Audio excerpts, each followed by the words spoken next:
Welcome to Grounds for Discussion. I'm Patty, your host. I am at Streetside Studio 7, located inside Deja Blue House of Coffee in Alexandria, Minnesota. My guest today is Ellie from Strand Society. I'm excited to have her on the show as we're talking all things hair and scalp health. Ellie, welcome. Hi, Patty. It's so awesome to be here. Good. I'm glad you're here. So tell me a couple things first. How long you've been a stylist and what all do you do over next door? I have been a stylist for like 7 years. Did you always know that that's what you wanted to do? I mean, my mom does hair, Yeah. so I guess I grew up doing In that. it and around it. Cut off part of my finger when I was probably like 6. My mom used to give me mannequins, and I would just like cut and then like buzz them, and now they're her Halloween decorations with like swords in them and stuff like that. So I mean, no, but yes. Yeah. School has never been my strong suit, so obviously hair is more hands-on. But yeah, 7 years, and I mean, mannequins forever, so that makes sense. It. Yeah. But other than that, I have been like grown up in a salon, so. How long has your mom been a stylist? 34 years. Oh my gosh. Yeah. It's crazy. It is, because she doesn't seem like she's old enough to be a stylist for 34 years. Yeah. But I can't imagine all she's seen, Mm-hmm. all that you've absorbed by being in and out of the salon with her. Yeah, we grew up. She had a salon at home when we were little, Mhm. so we could come home and be like, she wouldn't have to have daycare or anything like that. Mhm. We could get off the bus and be there. And obviously, I'm a people person, so Right. many of her clients have watched me grow up, and it's awesome Right, to like right. see them and hear them be happy for me and stuff Right. like that. So So what's your most favorite thing about doing someone's hair? probably like the story behind it, like Mhm. why they want what they want, and when you get done, like if you've completed their story, like seeing their face and completing the story of what they want. Do you like doing color? Yeah, I do. Not like, I don't like doing fashion color, like Mhm. fancy color. I can do it, I just don't love it. I like doing lived in colors or like transformation colors. Those Mhm. are probably my favorite. Mm-hmm. So, color cut, are perms a thing? When I was a kid, I had a perm. Like I got a perm. My brothers. It was in the 80s. Perms were huge. Are they a thing nowadays? I mean, yeah, hockey boys love perms. Oh, sure. There's still those old ladies that used to go in and get Oh, sets cute. like once a Yes. week that come in and get a perm. I don't like perms. They are hard. Are they hard on the gross. hair? No, they're just Hard to do. hard to do. They have to be perfect, Sure. and to get a perfect curl. I mean, my mom grew up going to hair school in the 80s, and that's Mhm. when perms were huge Mhm. and big hair was huge. Mhm. That's not a thing for me, or wasn't a thing for me in school. So Sure. for me to do a perm, no. Yeah. And you do lashes. Yeah. Too. Yep. Hair and lashes.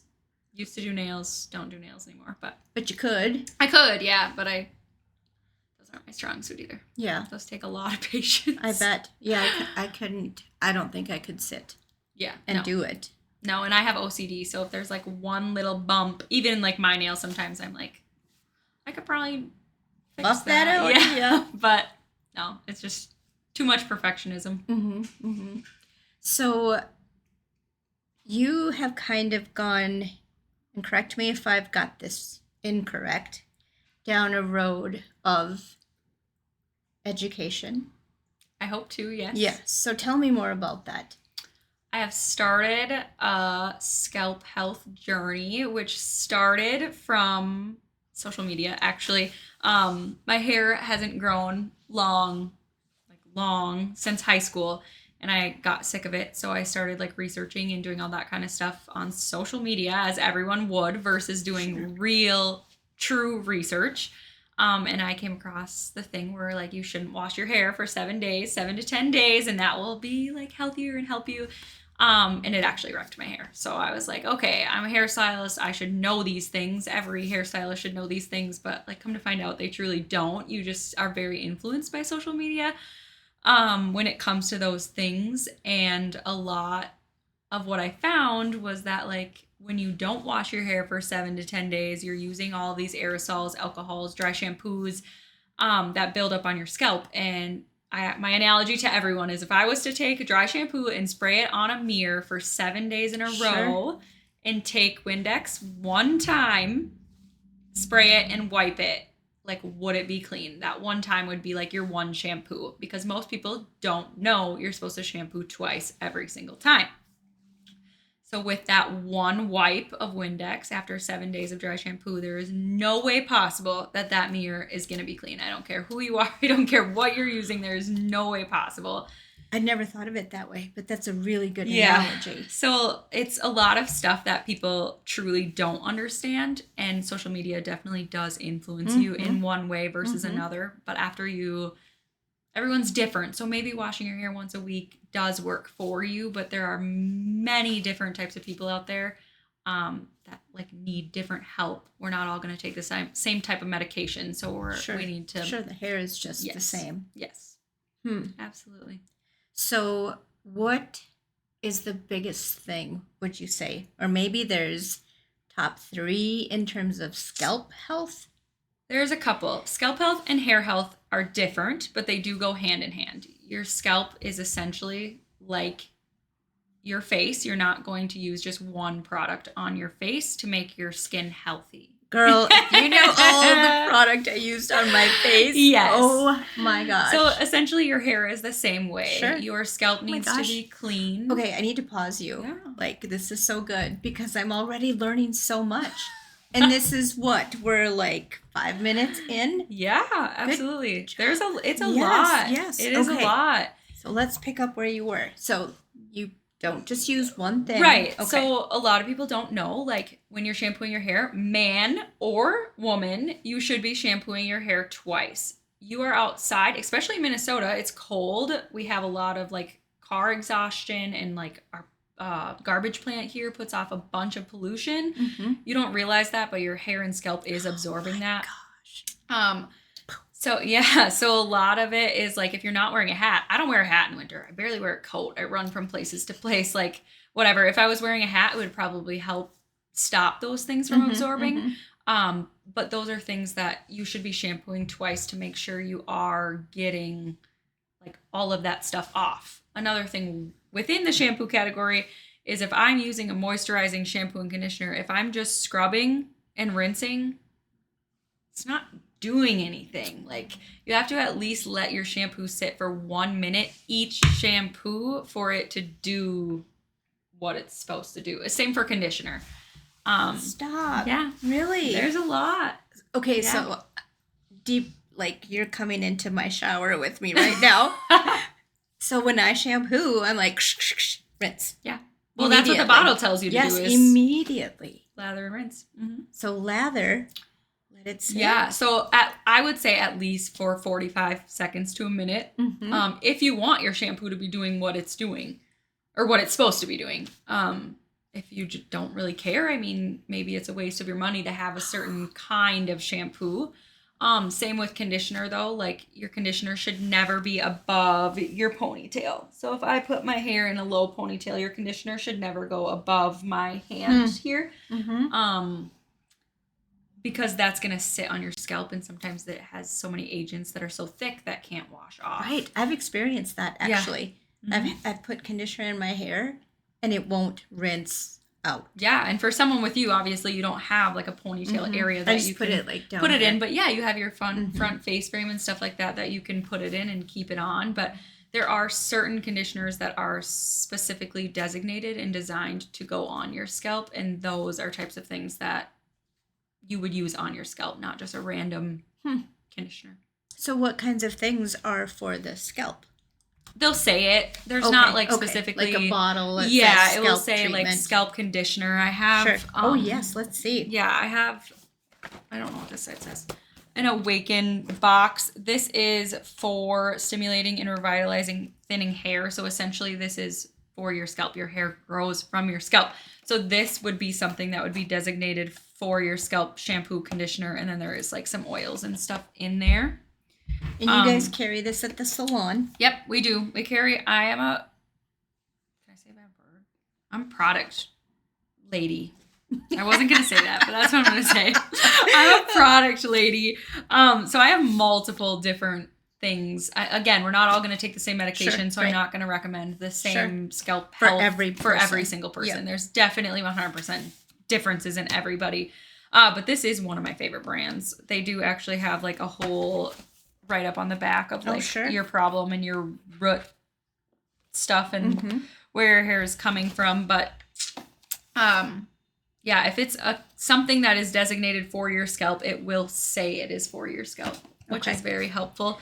There are a couple like things that I believe that you should avoid if you are going to be like doing scalp health or anything like that. I actually have my education with me here. So like there's lots of things you should avoid actually, but when you write a book, you can't put everything in your book or you're giving away all your secret sauce, right? So you got to keep some of that to yourself. But a lot of the things that you should avoid is obviously like sulfates and parabens. Those are huge. Like that has grown up or like blown up over the last 3 years, I would say, where like every bottle, I'm pretty sure these do say no parabens, no sulfates. Like that's what this little thing here is. I was going to ask you that. You know, are there some ingredients that you should absolutely stay away from? Yeah. And why? And you're right. Now that you say that, I've seen that on shampoo bottles, no sulfates. Yeah. So what does that do to your hair? They're just stripping agents. They can clog, stuff like that. If you color your hair, some sulfates and parabens can strip out that color. I actually do part of my scalp health that I'm starting over at the salon with scalp therapy and appointments and stuff like that. You actually come in and I will microscope your scalp so we can see like your internal hair follicle to see like what's stuck in there. And a lot of the people that I have already done that with, what I've found out is they actually are using products with sulfates and parabens. They're just hidden in the product. So like a bottle could say no sulfates or parabens in it, but deep in there, there is a sulfate. It's just named something completely different. Yep, that makes sense. So it's very, very, very hard to 100% avoid unless you like deep dive into product knowledge and someone like you doesn't have time to really care about that. But that's why I go to Ellie next door. Yeah. And that's where like I come in the education world comes in. There's obviously, I think on this list over here, there's probably 16 different ingredients or things that are in your ingredients that you probably should look out for. But obviously, I'm not going to share all those things because that's why I wrote a book. So, Ellie, let's back up a little bit. You wrote a book. A guide, a book. Yes, exciting. Yeah. So tell me more about that specifically. Well, with social media influencing me, TikTok in general, I guess. I'm not a video person. I don't know how to make videos. I don't really care to be doing that. Obviously I'll try my best to get people to know about what I'm doing. But I didn't want to make videos on my knowledge. Sure. So I was like, what else in the world can you possibly do to get your knowledge out into the world? And I actually have a good friend, Jill at Jive, just down the street. And she has introduced me to a lot of bigger hairstylists, and they all have had educations. And I've said since I've met them on trips to California and Canada and stuff like that to like, how do I do it? Like I have all of this stuff inside of me and I'm out here spewing it to all of my clients. Sure. But I don't know how to like get that to somebody, let's say in Europe, like if they wanted it. And they pretty much talked me into starting an education platform. And to me, that was to write something that someone could physically hold and handle. I'm definitely someone who, if I want to know something, I have to like look at it. So you wrote and compiled information on scalp health? Yep, it's scalp health and hair health. Okay. Combined, kind of more geared towards your scalp. It's about 25 pages of wording or knowledge. There are some note pages in the back that people can write down like notes and stuff like that they want to know. but most of it is about how to figure out what kind of scalp you have. Like, it doesn't go based on your skin on your face. Like, if Sure. you have an oily T-zone or something like that, it has nothing to do with that. It's all about how to figure out what type of scalp you have and what to do about that. So, like, if you have a dry scalp, how to notice those signs, how to go about those signs. It doesn't necessarily give you like a brand recommendation, but it will give you some recommendations of things you should avoid in shampoos, or looking for things such as like moisturizing or hydrating, just stuff like that. I wanted it more versatile because obviously you don't use the same brand that I use, and Sure. you wouldn't look for the same brand that Sure. I use. So, yeah. So you wrote a 25-page book. And it's called? It is called the Scalp Health Guide. Just very simple. Very direct. Very direct, easy. People who are searching for that, it will come up right away. We're in it's online? Not yet. Okay. We're in the copyright and branding session of that right now. Yep. We have a few more tweaks to do with graphic design, but I have an awesome person that's helping me with that. So get that going, and figuring out printing, which I'm a people pleaser, so I'm trying to figure out what is the best way for the consumer to be able to hold that or handle that, or like things like that. So when do you see that being completed?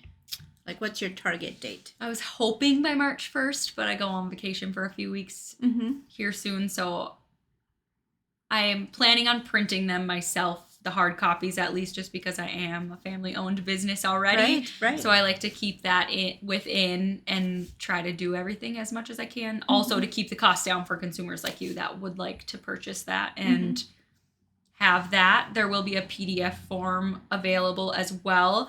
My website is locked right now because have a few more exciting things that I'm adding to it. Are you going to tell us yet? Or should we bring it back? Nah, we'll bring it back. Awesome. Good. But yes, so that is strandsocietymn.com. Exciting. strandsocietymn.com. Yes. But it's locked right now. It is locked. Until You it's have to up have and the ready password. to go. I am almost done with it, but I'm adding a few more things like clothing onto there that can be purchased or whatever. And I have some hair products that I need to add and get in contact with some brands, so I got to do that first. Will this book that you've written be available at the salon? Yep, I will have a few hard copies printed just because if somebody walks in and wants it. I also do want to have classes like available. Obviously, I'll start in my hometown, which raised me and grew me up to be who I am today. I would love to host like private classes where you can buy a ticket, which includes the book and some product that you can try. And you would come and I'd teach a class to tell you certain things that aren't in the book necessarily, and like go from there. So I will have some on hand just for things like that. And then if somebody orders one online, it obviously can be mailed out. So when a client comes to see you and they want to go over scalp health, do you their scalp, touch their scalp? Do you shampoo them? A lot of people think it's gross. And scalp health is like becoming huge right now. So I see this like honestly blowing up shortly. You know, as we're talking, I hadn't given much thought to it, but as I'm talking to you, and like I said in our trailer yesterday, your hair is beautiful. Thank you. It does matter. Why wouldn't it? It matters. I mean, like the bells are going off. Why wouldn't it matter? It's just because no one sees it. Right. Everyone sees your face. No one sees. I mean, they see your hair, but they don't see like the problem. What's going on in here? Yeah, but essentially, if someone was to come in and sit down and have a chat or a talk, I have 2 separate services that I have started offering with this, and one is going to be just an hour where you can sit down in my chair and we will scope your scalp. So again, take the microscope, check out your scalp. I have a couple of like combs that I go through and like see if I can get anything off your scalp or just stuff like that. And I create a customized plan for you. At that time, I would give you brand recommendations or products that I would think would work best for your scalp. Obviously, I'm only one person. There's lots of information out there that's going to be different. But I wholeheartedly believe that like this is something that client should be doing.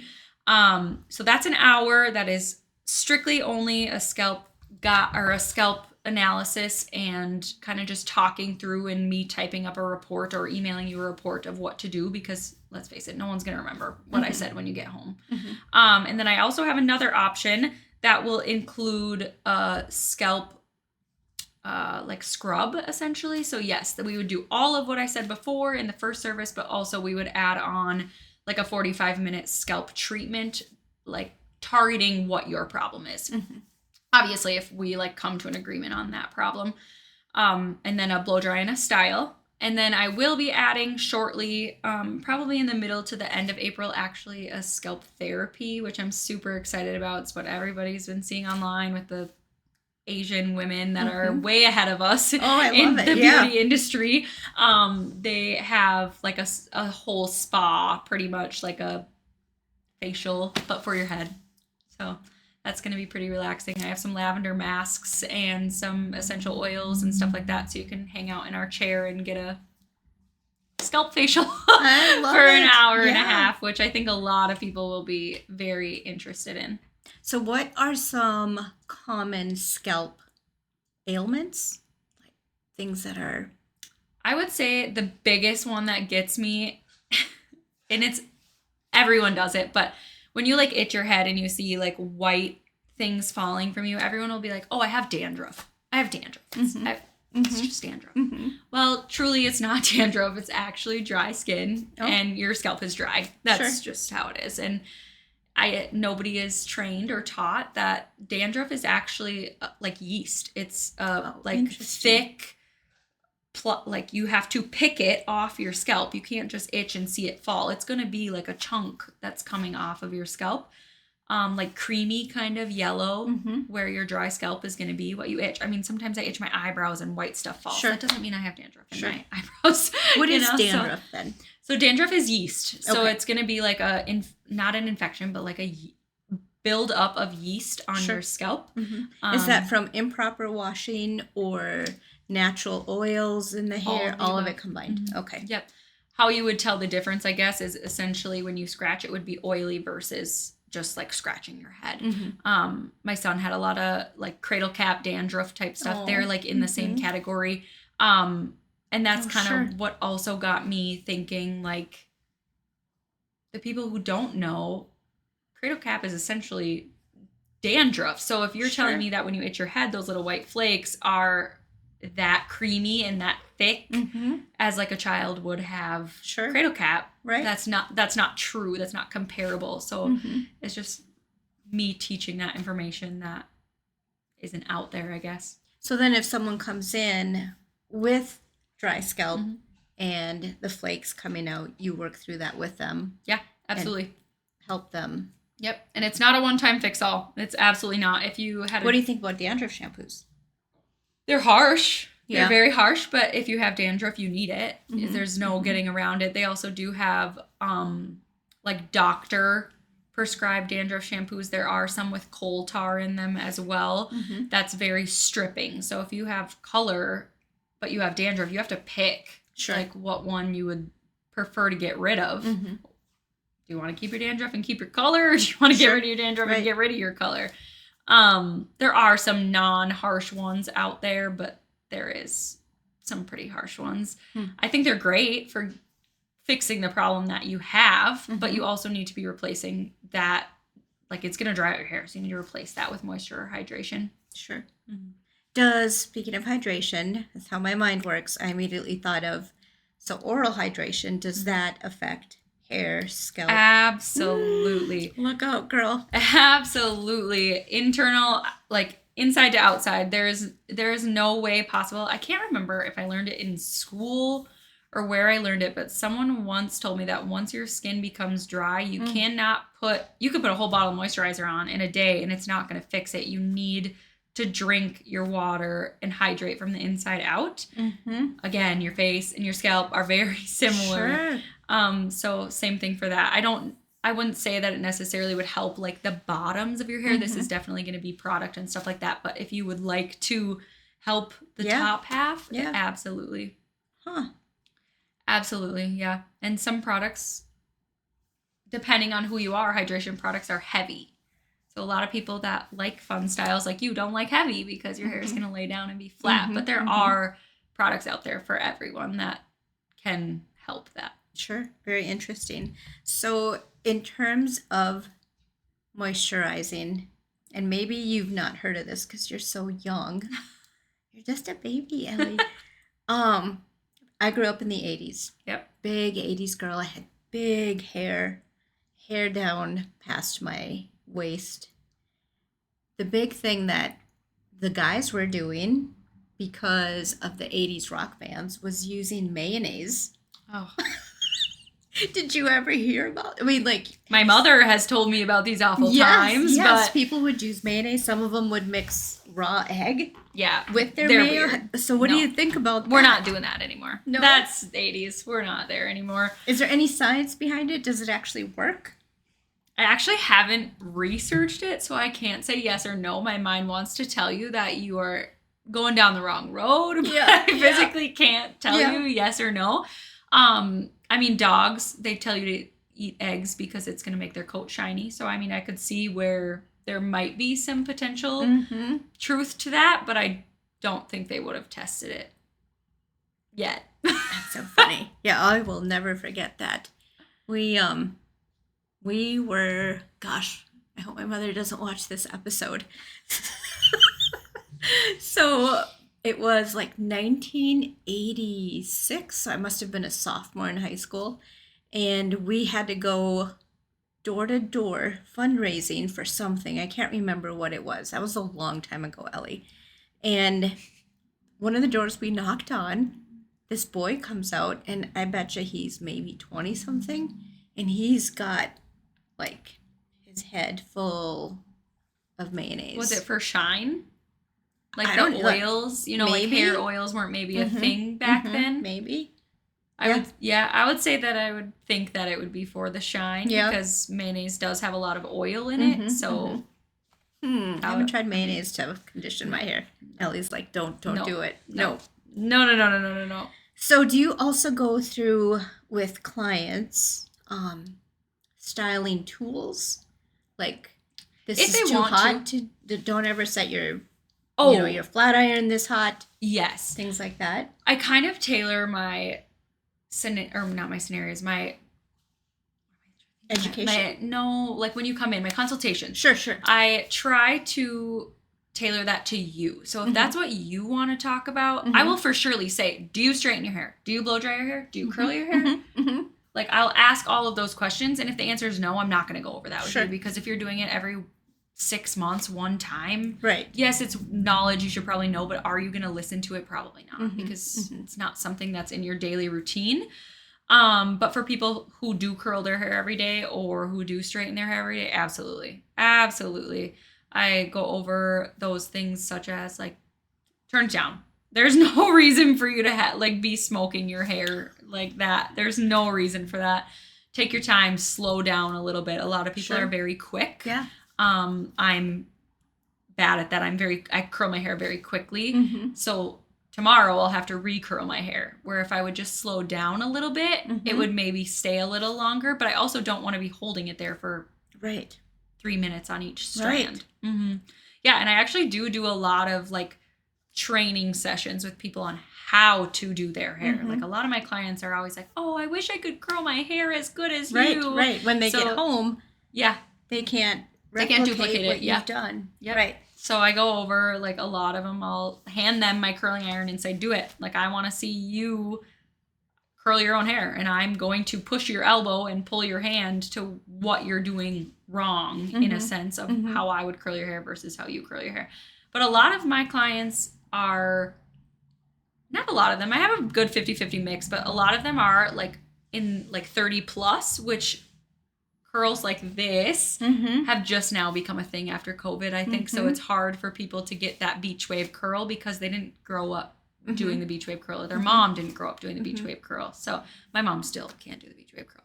So I yell at her all the time. It's fine. Jenny, you're fine, Jenny. We love you.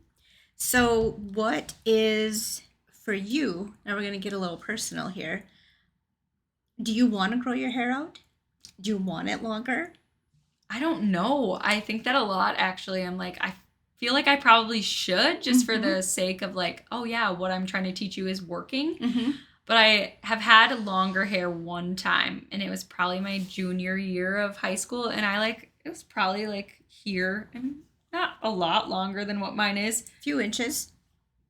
And I just don't love it. Okay. I don't know. I mean, like, I look at pictures of myself from a year ago, and my hair was probably like 3 to 4 inches shorter, and I'm like, oh, I kind of like that. Mm-hmm. But do I really want to cut my hair off again just to try to grow it out your again? Hair then? It depends on the day. Sometimes I cut my own hair. But my mom normally. Yeah. Yeah. That's good. My mom or Jill. Yeah. Do you like to do coloring? Like, do you color your hair? My own hair? Yep. No, Jill colors my hair. Okay. Yeah. Good Yep. deal. When I used to color it a lot, my mom would do it, but she's got a lot of clientele and just busy all the time, so it's hard. And then her and I both have to take off a day. And sure, to get it done. So speaking of color, I have tried to color my hair, put highlights in when that was all the big thing, and it never takes. Is this your natural color? I've been asked so many times. Yeah. Do you dye your hair? Nope. Let me see, and people will start like trying to look for the gray or the ruts. It's definitely not a like normal natural color, so I can see that, but it doesn't like stay or do anything like that because it's so dark. Like mine, we've done it twice now, so it's a lot blonder, but if you have hair that's as dark as ours, it's very hard to lift because you have to go through all the levels of color to get to a blonde per se. And the in-between of 1 and 10 are very ugly, and a lot of people don't like that. Right. So do you do extensions? Yeah, I do a lot of extensions actually, which I think hair health has a lot to do with extensions as well. You can't have crappy hair and treat your hair crappy if you're going to have extensions. So I'm very strict with my extension clients. So I'm not for everybody for extensions, but that's fine because I am very strict with my clients. They go home with certain products, and I can tell if they run out right away. It's not hard. So they come back, and I'm like, did you run out? Oh, yep. Oh, I can tell. Yeah. Wow, you should have said something. Are you seeing more and more, because this product here that you have, this Awaken, is for stimulating and revitalizing thinning hair. Yep. Are you seeing thinning hair more and more? Yeah, a lot actually. And I do have probably 3 pages on thinning hair in my guide because that is such a thing right now. And your hair is so much, like men and women, your hair is so part of your insecurities if you don't love your hair. It's a very big insecurity. So a lot of people will cover that up with extensions, and a lot of people will talk through the hair loss and that kind of stuff. But absolutely, with all of the GLP-1s and stuff like that going around, yeah, absolutely. A lot of malnutrition and stuff like that, with like times being how they are. People are just eating junk because it's cheap, and that has a lot to do with thinning hair. And obviously there's like diseases like cancer and stuff like that, that obviously you can't prevent hair loss or anything like that, but growing that back, obviously we can help you with that and do the best we can. Do you have any clients that use wigs? I see that on TikTok. I swear it never fails. I hardly am ever on TikTok, but when I pop on there, it never fails. There's somebody selling a wig. Wigs. Yeah. We don't have anyone that wears a wig, but real wigs are so expensive. So by real, you mean real hair? Yes. Okay. Yep. Like if I was to grow my hair out and cut it off, people would sew that into a wig. Erica from Renee Nori actually does make wigs. And stuff like that. So we've had a couple people that we've referred to her, but wigs aren't in my scope of practice. Just like toupees for men. Those would be amazing. No one in this area does those. And for men that don't have the hair that they love, that would be amazing. Same with women.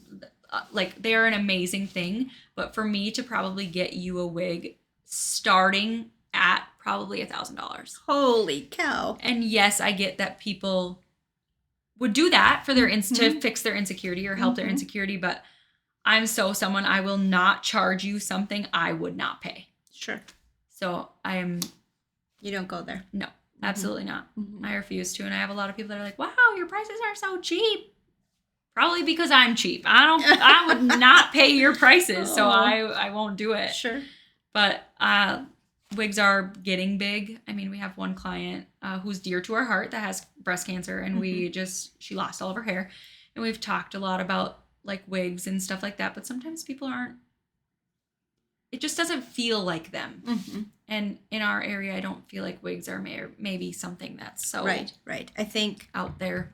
Maybe in the bigger cities, Atlanta, Minneapolis, maybe. Mm-hmm. Yeah. And if I was to do anything with wigs, I'm too OCD that I would have to make them. And I don't have time to make them. So, oh my gosh. Yeah. You can get some really crappy things. I mean, when I started doing extensions, I went through 6 hair companies till I found one that I really, really, really liked and was okay with using on my clients. You're kidding. So that's like a lot of money that you waste. I mean, each hair ring that you would like pick your color out is $250. So I did that 6 times before I figured out one that I liked. But I'm not going to put something in your hair that I don't like. Sure. I wouldn't want to wear it. So why should you wear it? Yeah, for sure. That's like Mr. Coffee back there behind the cameras. He won't, roast or brew or whatever that he wouldn't drink. He's, so quality. It matters. Yeah, it absolutely matters. And once you forget that quality and you don't have that quality in your heart, your business tanks. Right. And you are, Ellie, very passionate about absolutely what you do. I've learned that more and more. And it's kind of a fun, very fun actually, and very gratifying to see and watch you grown. Yes. Another one. Yes. I've been here. It'll be 9 years in April. And we're 11. Just hit 11 years next door. So that would have put you what age when I would see you out back? 15. Oh, you were just a little girl. Mm-hmm. I just saw a picture of me the other day. This is so embarrassing. And we had both sides of the store. Now we only have one. Mm-hmm. But we were remodeling to open the second side of the store. And I was standing on a chair. And I was like doing this whole like pose. And my mom, oh my God, she like posted it on Facebook and was like, what a dork. I was like, this is thanks, so Mom. embarrassing. I'm like, now I have to look at this for the rest of my life. But again, like I have been in that location, like grown up. Right. For 11 years, which is crazy to me to think. It is crazy. And to have watched you grow and then talk to you every, always in and out. Yes. There's a lot of maturity that I've seen. And of course, you're 26 now, but you have such a passion. I'm so excited to see where this goes, the education, the health of your hair and scalp. So much so that, dang it, girl, you wrote a book. Yeah, I know. It's hard to believe. I know. The girl who doesn't like books wrote a book. Uh-oh. Don't say that to Angelica, right? Yep. But that's exciting. Yeah. And I'm glad that I can use my surroundings to like help build this book too. Like coming to Angelica for ideas about like, what does a consumer want to read? Do they want to read a paperback? Do they want to read a hard back book? Like what do people want? And using things and resources in this community to help it stay here is very important to me as well. Ellie, I'm super excited. I can't wait to see the book come out. Sign me up. I'll definitely want a copy for sure. I want to sit in your chair, but I don't think you'll want me in your chair. Oh, I can tell you horror stories about my hair. Well, you cut your own. I do cut my own, and I struggle styling it because it just doesn't want to do anything, and it's so dry and brittle. I mean, you and I we could have a long talk. Yeah, so maybe I will. Yeah, it's a good idea. Yeah. See how clogged your hair follicles are. I have been using, so again, back to the 80s, There's hair. Mayo in there still probably. Right, there probably still is Mayo left in there. There's so much hairspray, so much product. You'd probably be like, Patty, what? Well, that's the thing is like hairsprays have alcohol in them and butane, and you can't have an aerosol can without butane most of the time. So there is butane containing in your hairsprays, and that's on your hair, so it's gonna dry out your hair. Do you use hairspray? No. Not at all. I use texture spray, which is very similar, just Mhm. a little bit lighter. But Mhm. I don't like crunchy hair. My hair has to feel clean. I'm a Mhm. very like Mhm. soft haired Oh, this person. could be fun. We could do a before and after Well, on your hair health. would be soft. Because mine is so awful. Yeah. So awful. Like when you talked about hair insecurity, See? right here. It's one of the biggest ones. Yeah. Lashes and hair. I know it, right? You and I both for those lashes and hair. Yeah, you're so good at what you do. Thank you. I am so excited to have you right next door. Yeah. That's so great for us. Yeah, absolutely. So very close. When your book comes out, Mm-hmm. will you come back? On the podcast? Mm-hmm. Absolutely. Yeah. Yep. I want to, even if it's a quick conversation that we'll post to the podcast and the social media. Oh, yeah. Just to let people know it's out there. Because I think, I mean, I'm just so, you and Angelica, you're both around the same age. Yeah. And I am so proud of you. Oh, thank you. Yeah. That you've come this far. You took on this project and you're so passionate with what you're doing. I definitely want to share that with not only Alexandria, but beyond. Yeah, as far as we can go. Let's do We're it. here. Yeah, I'll help you in any way I can. So Awesome. again, thank you to Ellie from Strand Society. Ellie, what's your address? 614 Broadway Street, Alexandria, Minnesota.